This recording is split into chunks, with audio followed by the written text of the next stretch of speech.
Chapter 6. Never Too Much Surveillance. A semi-truck drove into a nearly abandoned industrial park just outside the city limits. It was raining that night, the water drops pouring into the rusted iron and corroding concrete. The doors of the buildings had been closed shut with plywood. Corrugated metal and sheets of plastic covered what could be covered. Silence could be felt everywhere except for the occasional beat of thunder disturbing the peace. The semi-truck was driven by a black man named Bootsy. As the owner of a small independent trucking company, Bootsy had never been one to let others oversee what belonged to him. He did not like delegating to anyone high in the chain of command, and he preferred being his own boss, too. That is why he never hired more than 2 drivers at a time to transport the long-distance cargo. His patience was too short for inexperienced drivers and untrustworthy individuals to work for him. There were a few occasions when Bootsy would take matters into his own hands, making deliveries himself, especially if it was some special cargo. Today was one of those special occurrences, with an equally special delivery. He was there to meet Sandy Lopez and deliver a large supply of cocaine. Always cautious, Bootsy selected the drop-off locations for drug deliveries himself. He knew the ins and outs of the local terrain. Since it was such a sensitive, fragile freight to transport, he preferred to be in familiar territory. Also, in his line of work, Bootsy always had the odds in his favor because he never really had to show loyalty to any drug organizations. Whoever paid the best and agreed to his fair terms was able to get his transportation services. It was an arrangement that worked for him and his associates. Bootsy's semi-truck came to a stop near a few men clearly waiting on his arrival to start the drug transaction. The engine of the truck shut off as it started to rain harder. Bootsy took a quick glance at the men and saw a face he had seen many times before. Sandy Lopez. He had met Sandy many times in the past, and seeing him at a routine drug drop-off was unusual. Most of the time, it was Sandy's crew that did the drug handovers. Bootsy exited his truck wearing his usual big smile on his face. He had a personality that everyone found to be warm and inviting. However, he could turn cold and dangerous at a moment's notice. If you remained in his good graces, you would be fine. Bootsy was also known for cracking jokes and not necessarily at anyone's expense either. He preferred to tell jokes that everyone would find funny. It was not unusual for Bootsy to have everyone around him laughing uncontrollably by the end of their conversation. Not to be mistaken, Bootsy was all about having an enjoyable time, but he was also smart about his business. If you wanted to party, Bootsy was your man. However, if you wanted to do business with him, you would not find anyone more serious. Bootsy walked up to Sandy Lopez and gave him a big manly hug. On any other occasion, Sandy would not allow this behavior, especially not during the drug deal. However, the two had conducted several transactions over the years, and they grew fond of each other. Sandy even invited Bootsy to Mexico for a family trip. It was safe to say they were good acquaintances, if not friends, considering their business. Seeing his acquaintance unfazed by the familiarity, Bootsy continued the good mood by cracking one of his jokes. As his humor was usually off the cuff and odd to most drug dealers he encountered, they found the jokes funny. "Jefe, what's going on, baby?" A smiling Bootsy asked Sandy. "I see the whole crew is here." Bootsy looked behind Sandy to scan his men. He noticed the men were calm, but still had rifles in hand ready to defend Sandy.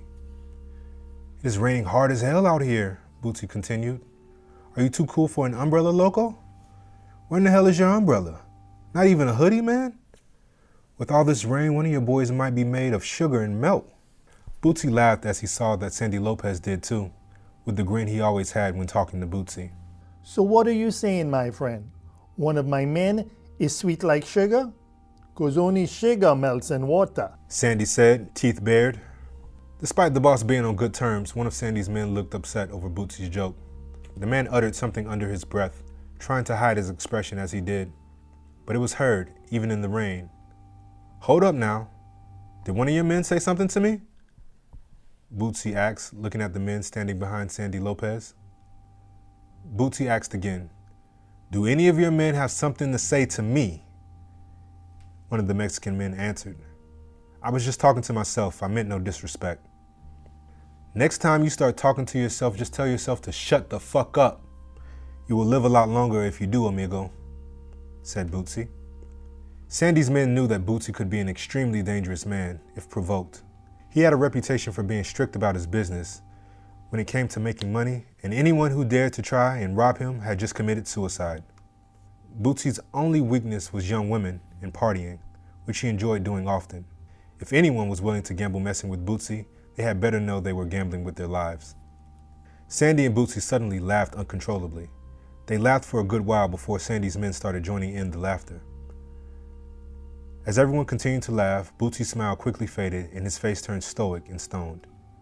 Whether it was a facade or real, Bootsy now had control of the situation, was now the most dangerous man in that abandoned industrial park. Bootsy glanced up towards the roof of the warehouse before he continued with the drug transaction, and Sandy's men eased up as well. All bullshit aside, let's unload the product, said Bootsy as he pointed towards his truck. I must get home before the local news comes on at 11. Sandy Lopez turned towards his men and gestured them to continue. You folks heard the man. Let's move the product out the trailer in record time today. Both men walked away from the trailer while Sandy's men unloaded the product. They walked towards an awning covered with some metal sheets that gave them a dry location for the time being. It was perfect to talk without others hearing their conversation. While they waited for the job to be completed, a conversation started between them. Bootsy, I did not think you were the news-watching kind of guy. Sandy began, looking at his friend. How else would I know where to avoid these young thugs looking to rob me? I heard what happened to your men on the news. I cannot let this shit happen to me. That is why I'm always moving locations, Bootsy said. This is what I love about you, my friend. You are never predictable. If only you would just work for me exclusively, you could own 100 new semi-trucks. Sandy replied. Bootsy answered quickly. No thank you, my friend. I do not want the spotlight. Leave that shit to the young boys like your nephew. Do you mean AJ? Sandy asked, rhetorically. Sandy started thinking about his nephew. AJ was a good kid, he thought, and smart. In Sandy's opinion, his nephew was the kind of person that could be useful to his drug organization. Sandy was always looking to launder his drug profits. Sandy finally responded to Bootsy mentioning his nephew. Bootsy, I know what you were about to say, but AJ and I have already had that talk, and he promised to scale back on the flashing of money. Well, from what I saw at the Gentlemen's Club last night, you folks need to have another talk, Bootsy replied. That motherfucker paid for everyone's bottles of champagne in the VIP section. It was like a damn Al Pacino movie in there last night, Big Boss style, Bootsy said. Sandy Lopez looked at Bootsy with his face contorted. That fucker did what? Tough love must be used on my sobrino. He does not listen with a shit. These young boys are hard-headed, Sandy said. Yes, amigo. Now tell me, whatever the hell that word means, sobrino, that is an unfamiliar word to add to my Spanish list. Does that mean motherfucker in Spanish or something like that? Bootsy said while laughing. I was in the club last night translating pimping on my phone with these two young Dominican whores that worked there. We could hear AJ bragging about his money at the bar from the VIP section. He's got to be more careful, Bootsy advised. That sounds like him, Sandy said, ignoring the first part of his question about Spanish words. Sandy had more important matters to investigate, and his mind was already in a different place. What do you mean by translating pimping? Is that something new? Sandy asked Bootsy. It was new to me too, but the game has changed. Now it's my go-to for bilingual pimping, Bootsy said. See, I do not speak Spanish very well, and they speak little to no English, so I use the Translate app on my phone to pick up women, you see. I say something on my phone, pass it to the bitches to read, and they do the same thing in reverse. Bam! Bootsy exclaimed, clapping his hands together as he said the last part. Sandy Lopez could not help but laugh. It was just like Bootsy to go after pussy like this. That is fucking genius. Where was that thing when I first arrived in this country? I could have truly used it. I would not have all these damn ass baby mamas looking to get some of what I've got, Sandy said while laughing. Both men laughed as they walked back to the semi-truck trailer. Sandy's men were just finishing unloading the drugs and taking inventory of what had been delivered. Bootsy once again looked up towards the roof of the warehouse. Just a glance, long enough to see what he needed to see, but short enough length that even if someone were watching him, his glance would go unnoticed. Bootsy made a few more jokes as he said his goodbyes to Sandy and the rest of the men. Bootsy soon stepped back in his semi-truck and drove off in the misty rain. Once he was safely away from the industrial park, Bootsy made a phone call to his clandestine partner positioned on the roof of a warehouse back there. It would have been obvious to anyone that Bootsy did not get his reputation by accident. However, Sandy and his crew were unaware that Bootsy was not alone.